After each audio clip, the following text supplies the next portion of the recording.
Hey, this is DeLise with Accelatis, the software company that helps you optimize, monitor, and manage your entire Oracle Hyperion EPM environment. Today we're going to talk about how to make Oracle Hyperion EPM run smoothly in terms of the APM Proficiency Model.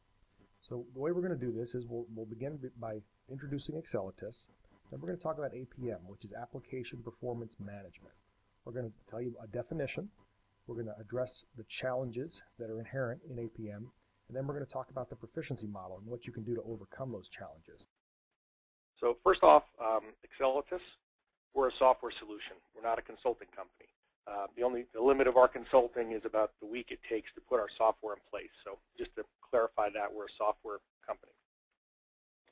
The other thing I want to clarify is our focus. It's on application performance management, which involves the Oracle Hyperion EPM suite. So some of the examples that we typically talk about are related to HFM. We have a lot of HFM strength in our backgrounds, but we also do work with planning and SBase and FDM and the rest of the suite as well. So just want to make sure that's clear. So the team, and Jonathan, you'll meet him shortly. He's a founder, and he actually was one of the original people who helped develop HFM from before code was even written. He started back in the late 90s, and he actually helped. He's one of the original developers, and then he actually ran the HFM FDM development team at Oracle until he spun off to start Accelatis in 2008. The rest of the development team are all highly qualified former Oracle Hyperion developers who have a lot of experience, both with HFM and SBase and planning. And then myself, I have been in the Hyperion space since about 2000. Used to work for Hyperion directly, and then some of you may remember I was in charge of sales, North American sales at Upstream, and I was with a consulting company for several years up until joining Accelatis. So we'll start off talking about what's APM. So I went to Wikipedia, and the first thing we'll start off is talking about the goal. The goal of APM is for software application performance to meet or exceed expectations of end users and the business. Right? So proficiency is the quality of having great facility and competence. So you put it together, basically comes out to being very good at keeping your end users and the business happy. And in this case, we're talking about specifically with Oracle Hyperion EPM. So you look at the EPM solution chain, right? So how did it start off? You ended up with some EPM business challenges. You're trying to drive enterprise-wide performance. You had a specific need around budgeting, reporting, analysis, all the typical things that you see in the Oracle Hyperion stack of products. Then you look for a software solution, right? You had to evaluate functionality. You had to make sure it was going to help you with your compliance. It was easy to use. It was going to have the ongoing enhancements that you were looking for. That was kind of step 2.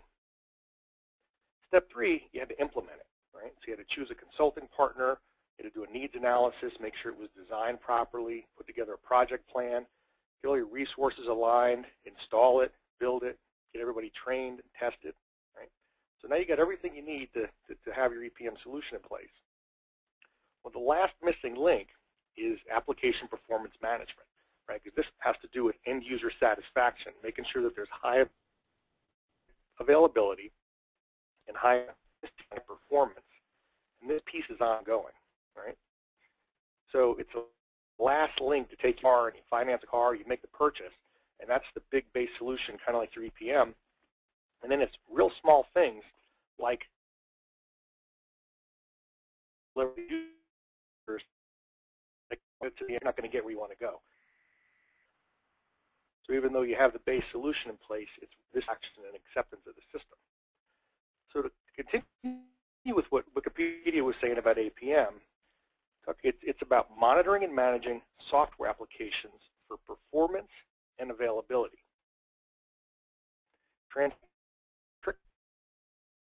Meaning detect, diagnose, and report. And then lastly, to measure your resources and response time. And we agree with all that. That's the managing and the monitoring.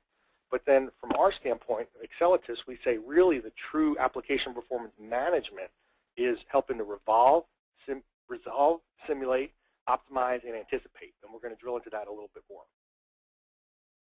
So there's challenges with this. And in a nutshell, the challenges can be complicated. They take a lot of resources. They can be time-consuming, and they can impact a lot of people. So what we're going to do now is drill in on that. What happens with these challenges? Why do they happen? Who fixes them? How do they fix them? And when do they fix them? Right? So the first thing, APM challenges, and some of this I'm probably preaching to the choir here. What can happen, right? Your application won't open, takes too long to process, report won't print, you're getting error messages, you can't log in, getting kicked off, or you're not meeting service level agreements. And we could have gone on and on for several slides with the various things that can happen.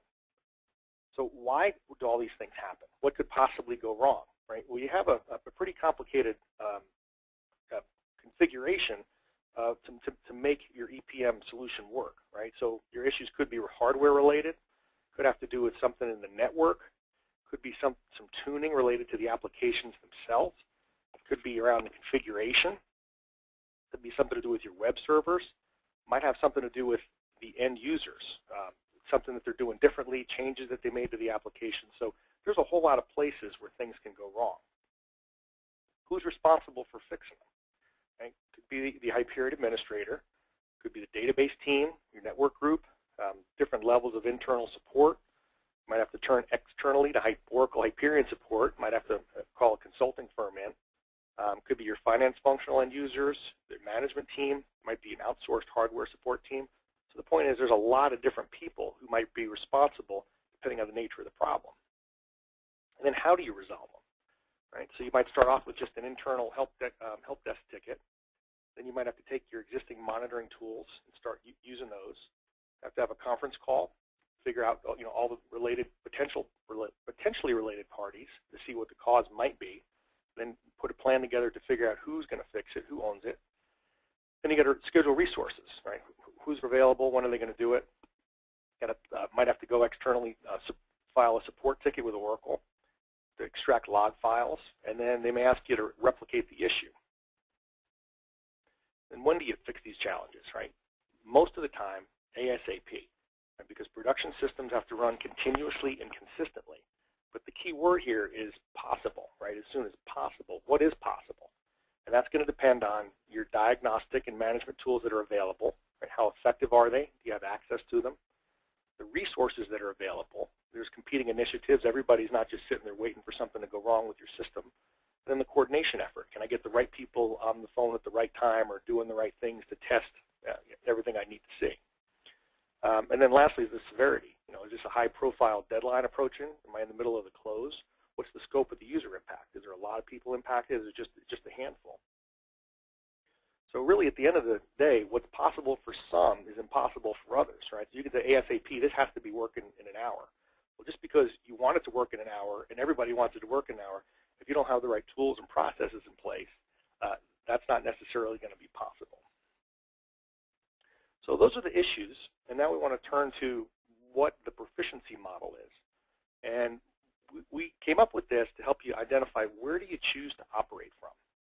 So typically, when we ask people, where do you fall on this scale, most of the time we hear it's down at level 1 or 2, right? So level 1 on the proficiency scale is we're reactionary. Every time the phone rings, we got to pick it up.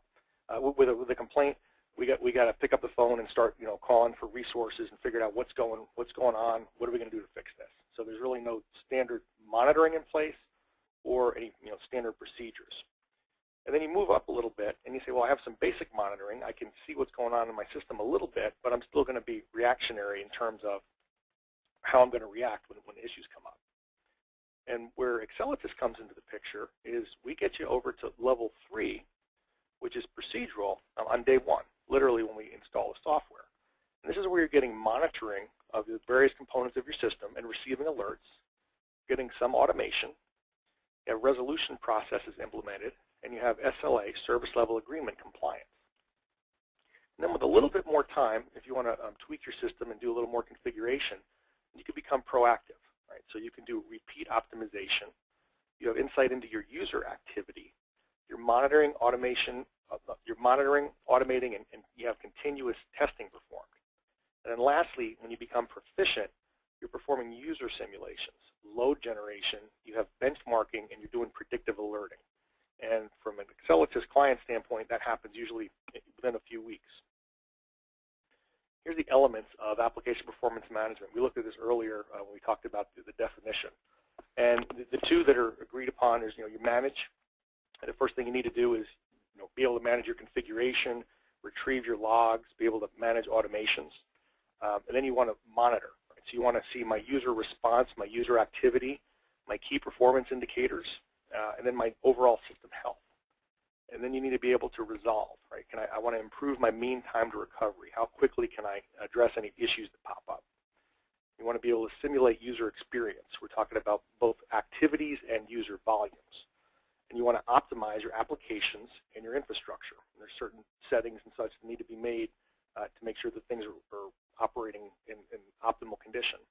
And then lastly, you want to be able to anticipate, right? Do capacity planning and proactive alerting. So to be successful at this, there's really 8 factors, right? You need to have accuracy. You need to make sure the information that you're looking at is accurate, and you need to be able to see everything that's part of the potential problem, or to keep things running smoothly.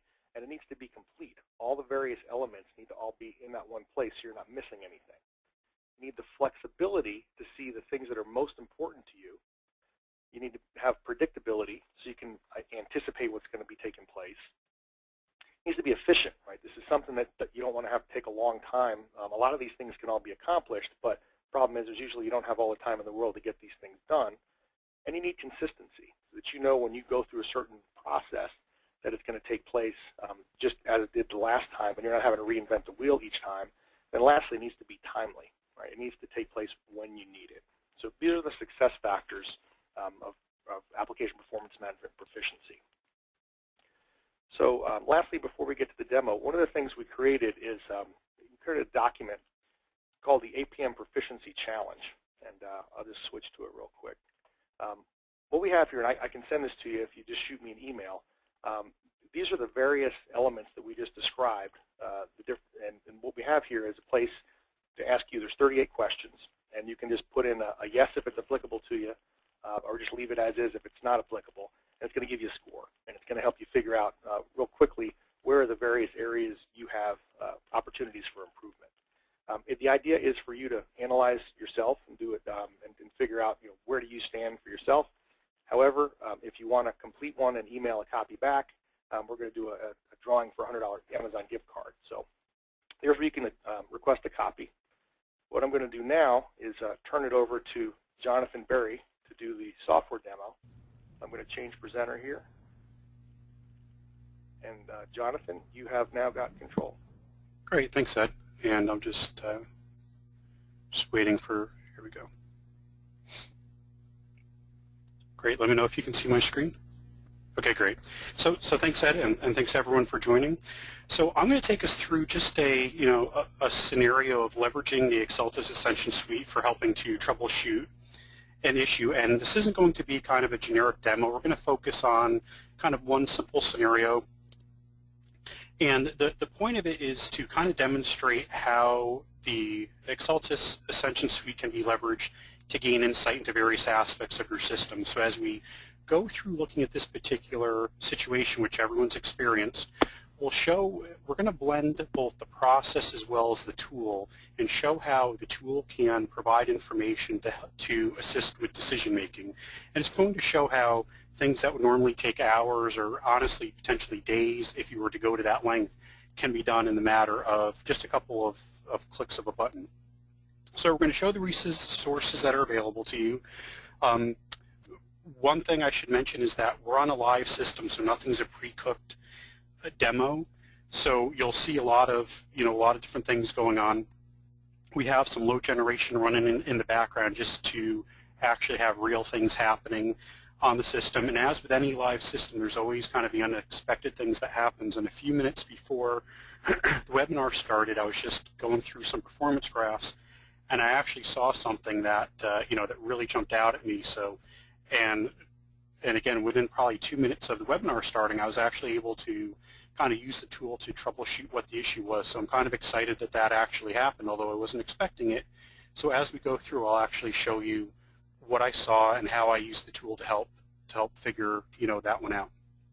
So with that, what we're looking at here is just the dashboard of the Accelatis Ascension suite.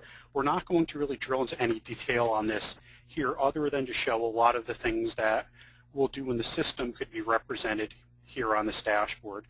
And as well, a lot of the things that we're going to look at are a little bit redundant functionality. We will look at various performance graphs and do some analysis which would otherwise be facilitated by alerts. So there's some things that we may look at manually, but in a production environment, alerts would be set up so the administrator would know about them without having to come in and look at a graph, but the tool is here to help provide that analysis.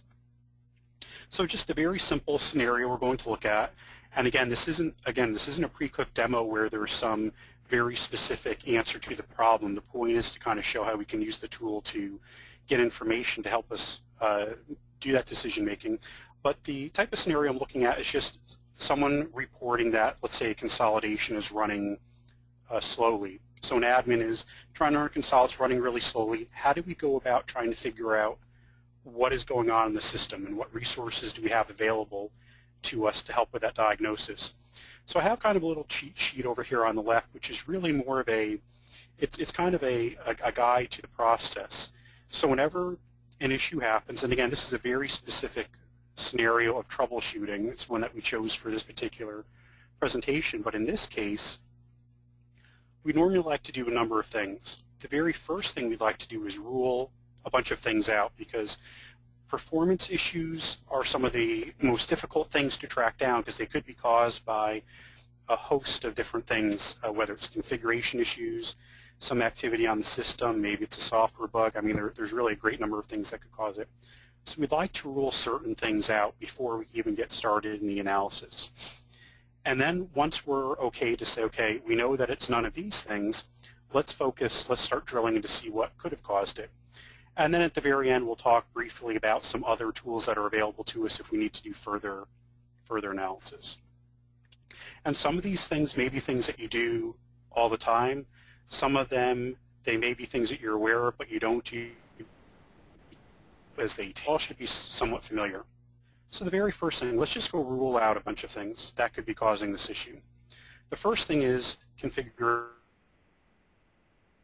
issues. This is a functionality in Accelatis is what we call the environment manager, and its ability to help us manage, tune, and audit our configuration.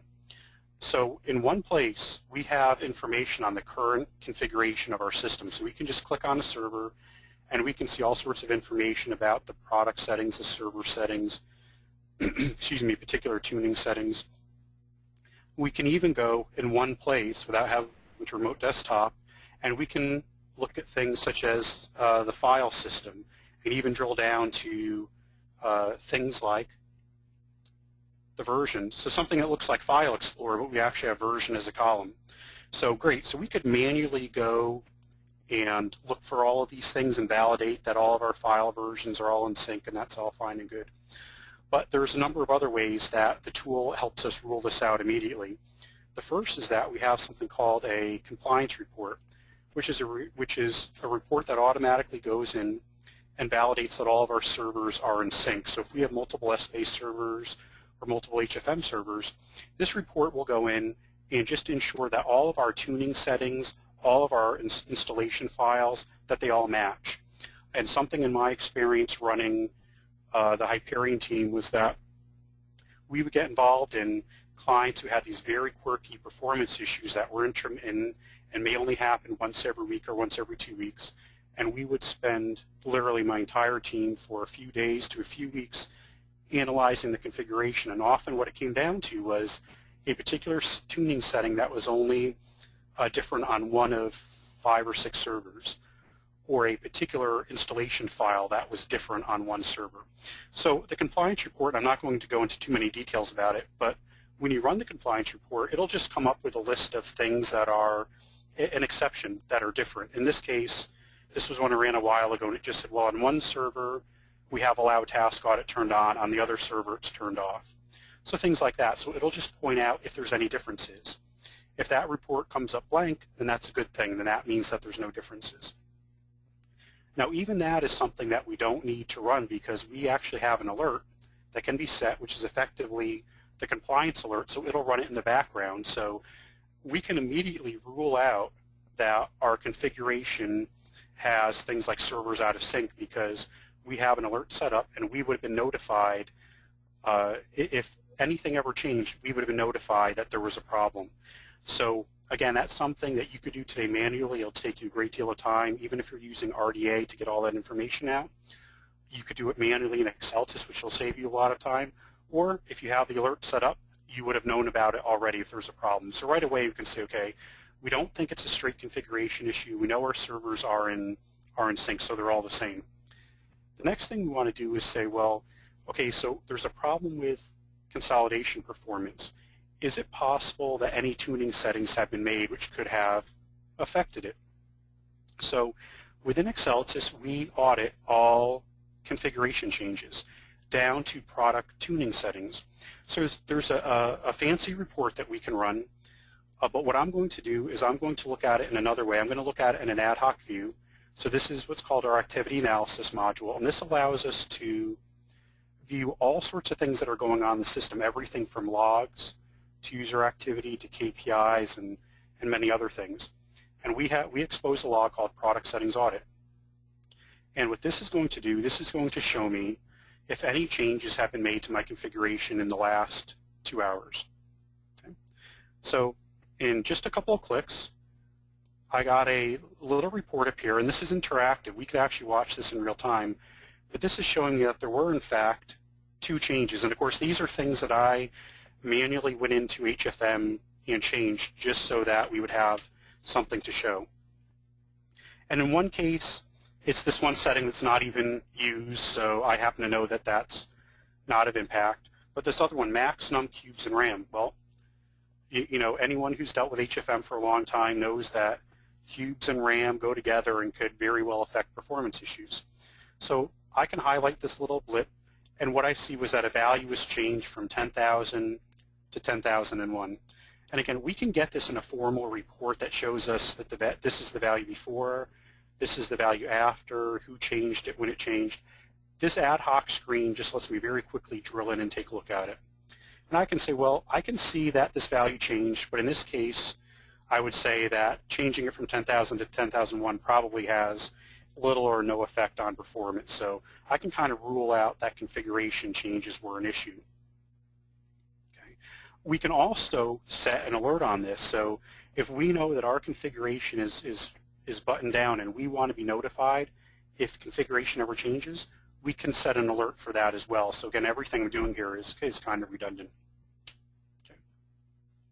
The next thing we might want to do is just say, well, were there any system alerts? So again, we already really would have known about it because we would have gotten an email, but we can do a summary where we can just say, hey, were there any alerts in the last 2 hours? An alert could be anything from a component being down or a component responding too slowly. So even if a database query is responding too slowly, so it's still working, but we know that this particular query should take under a second and now it's taking 5 seconds, for example.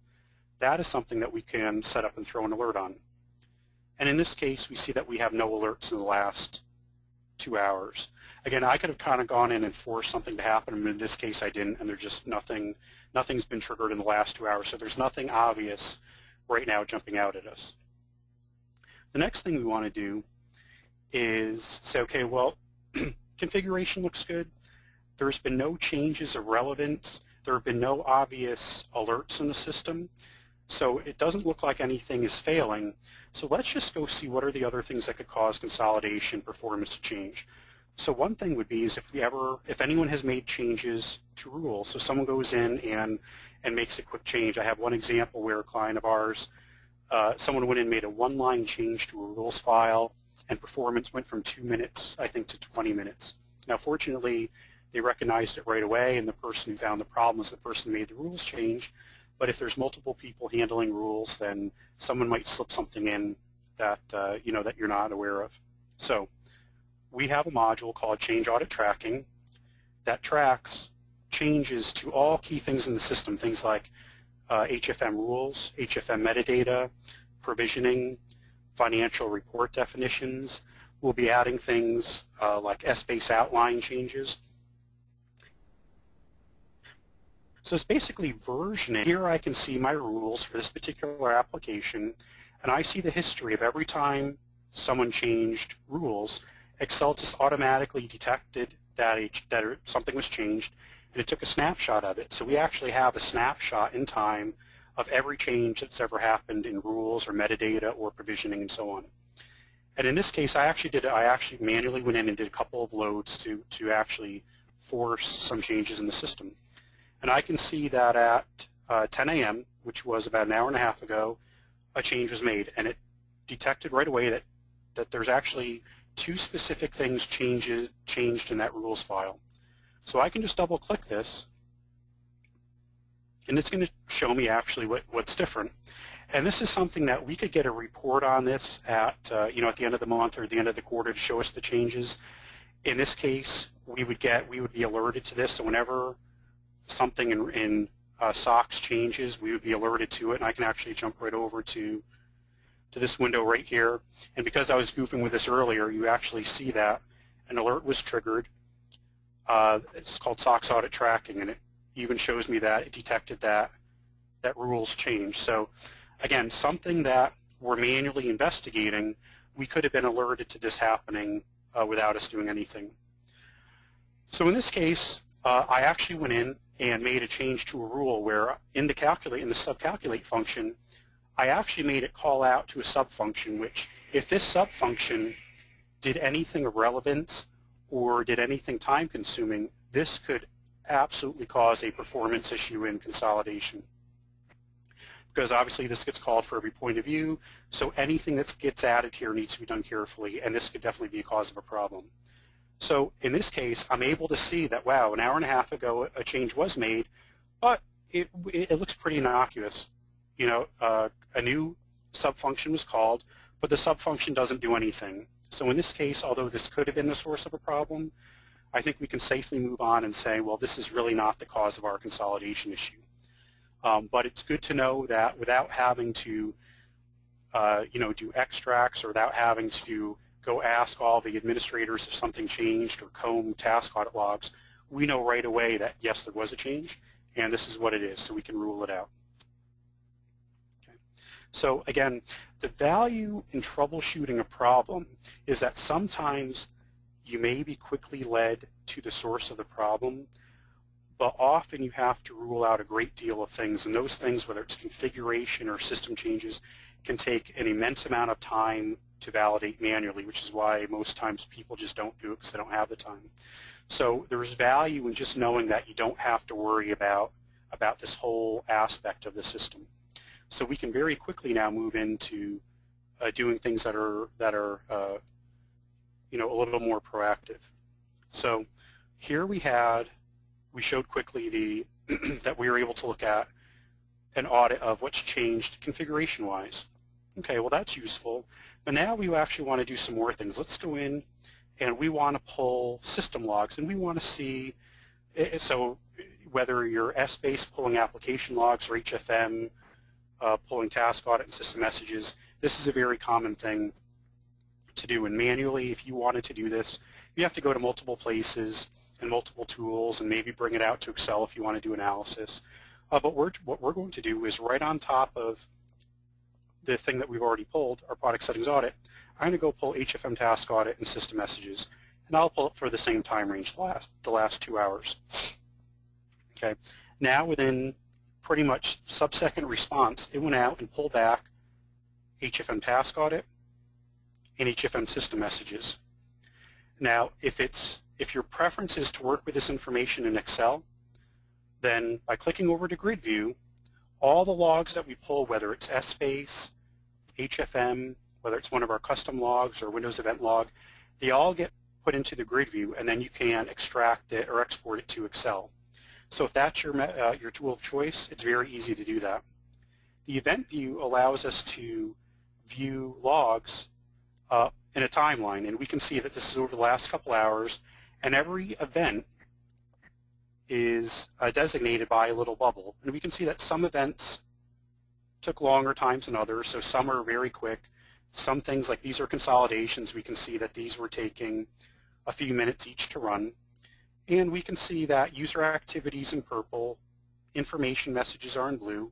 And if we scroll down, the thing I want to know is, were there any errors in HFM? So could the consolidation be taking a long time because we have errors? And as I scroll down, I see one little red blip. And so it's going to draw our attention to errors in the system. Now in this case, the actual message is just, or the error is that a sign-on token is no longer valid. Okay, so interesting, but that's not going to cause, that is not going to be the cause of our performance issues. So again, something that we can very quickly see, we can actually reconcile it with other things that were going on in the system and start making sense of what's happening. Okay, so far that actually looks okay. Now what we'd like to do is say, well, let's actually drill in and see, this is all fine and good that I can see kind of what users were doing and things like that, but I want to start looking at things like KPIs and performance history right in line with what's going on here. So what activity analysis allows us to do is, in addition to looking at logs, we can look at performance data. And we have some graphs that we've made. In fact, most of these graphs come pre-built. So for those of you who have the system, you know that when you run the implementation wizard, a lot of these graphs get made for us.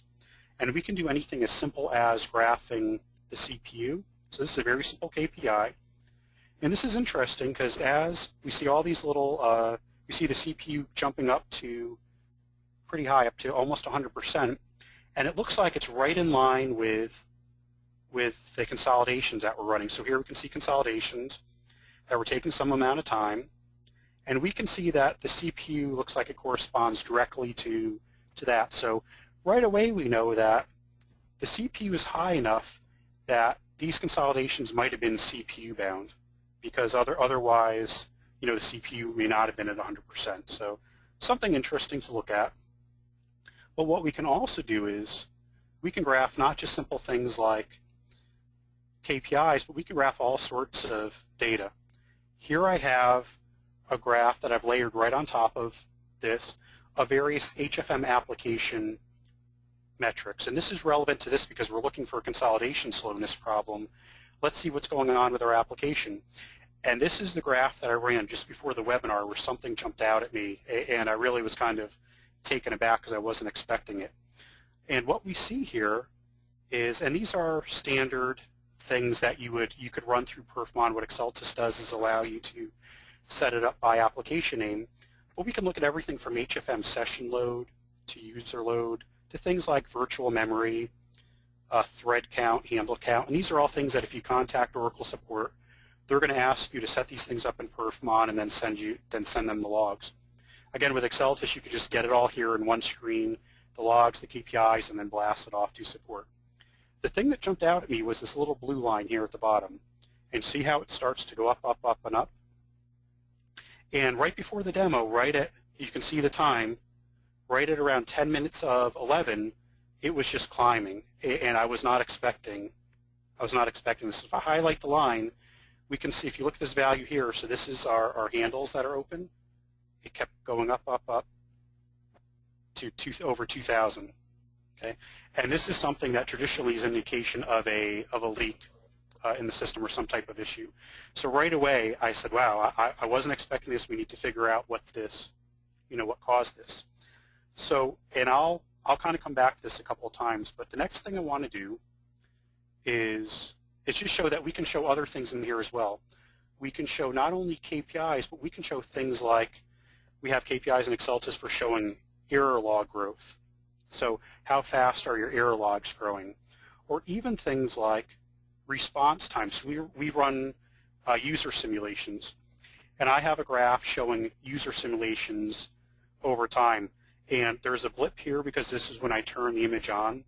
But during the course of when we're theoretically experiencing the problem, our user simulations were actually performing at a steady pace. And what this means is that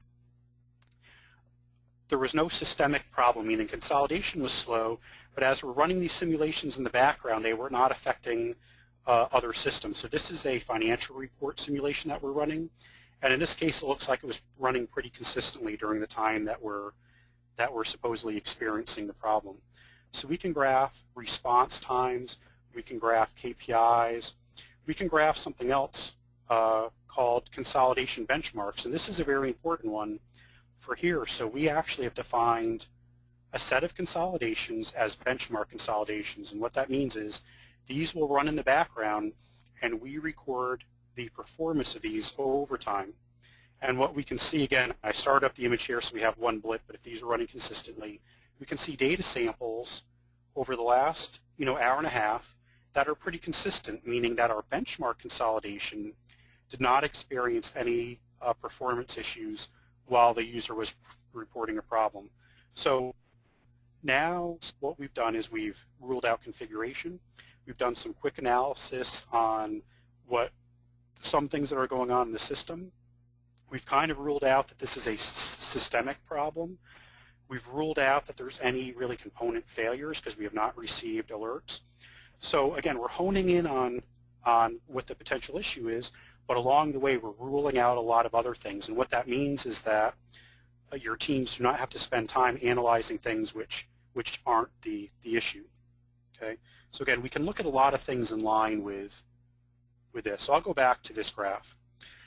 And now what I'm going to do is I'm going to look at something else. In the background, what we've been doing to simulate user load is we've been running our web load tool in the background. And what this does is this will generate synthetic transactions. So as far as Hyperion is concerned, there are users out there that are opening HFM forms, they're running financial reports, they're opening SmartView and doing all sorts of other activities. And I can plot that right here on the same screen as all of our other activity. Okay. And now, wow, there's a lot of stuff here, and I've chosen not to filter out activity.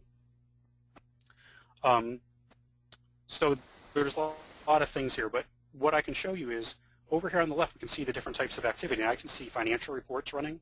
I can see HFM SmartView, people opening forms, people refreshing sheets of formulas, and I can see people opening up HFM web forms right through the web. And what also jumps out at me is I have this little red thing hiding in here. So I see that there was an error. Someone opening up a web form ran into an error, and this was actually caused because we instructed one of our simulations to try to log in with invalid credentials. So if anyone's performing errors, we'll actually catch that as well. Now this is what drew my attention, was that the handles started going up around the time that I was running the load, and I ran a little bit of load before this but wasn't capturing it in the database. And what I remembered was, in this case, what I remembered was that we were running HFM forms where I had intentionally, we took out the logout call. So our HFM form, web form simulation, they were logging in, refreshing a form, but not logging out. And we were doing that intentionally because we were trying to test something else entirely with our load generation packages. And I just kind of forgot that I removed that logout call. But what it showed me was that by not logging out, it was sending our system into a case where this was definitely going to cause a crash. Okay, so it was actually just funny that it happened while I was preparing for the demo. And then what I did was I went back in and I added the logout call back into the load package, and then what we can see is the handles basically flattened out at that point. So now what this would mean in an environment outside of here was that if something happened like handles going up or some other condition which looks like it is going to cause a problem, maybe a hang or a crash, is that you have this whole screen to go back and look at what activities were happening while that symptom was occurring. And in this case, we could have matched it directly to users running forms. Now in this case, I was running a kind of equal mix of SmartView forms and formulas and reports. And if I hadn't corrected the form, we could have mapped kind of that activity to the synthetic activity that we were creating. So anyway, this was a real condition that happened. I was able to identify, I went back and corrected it, and then you can see that things have stabilized in the system. So, and I can actually look right over any one of these bubbles, like financial reports, and we can see as I highlight the bubble, who ran the report, what the report name is, how long it took, and so on. And again, we could have a more formal PDF report that we can generate. This is just an ad hoc view of what's going on in the system at this particular point in time. Okay. So again, being able to look at all sorts of things in one screen, mapping it with various types of performance data can greatly help get insight into what's going on in the system. And again, as important as honing in on the issue is to rule things out so you're not wasting a lot of your time looking at things which aren't part of the problem. Okay. So again, we can do, there's more things in here that we won't do. Log, which is similar to the HFM task audit log, which can give us more information about the consolidations, things like what type of consolidation was run and things like that. And as I mentioned before, these map directly to the CPU saturation. So in this case, the most likely culprit that I would come up with is that there was something CPU bound that might be caused because there's other activity generating load on the system, so there's just too many things for the CPU to handle during that time. Again, because we've ruled out configuration, we ruled out changes in rules, so now we're looking at things that are just more fundamental. We also ruled out database issues because we have alert on database queries and things like that. Now, so this is again, a very specific example of how to use various elements of Accelatis to get insight into what's going on in the system at any point in time. It might have been that the configuration check pointed out that there was some major thing wrong that we would want to correct and go in. So at any point along the way, something might have jumped out at us as being a major issue. Some things, of course, in Oracle Hyperion are a little more nebulous, and it's not going to jump out. So you have to kind of use experience and put all these things together to get a better feel of what's going on. There are other tools available to us.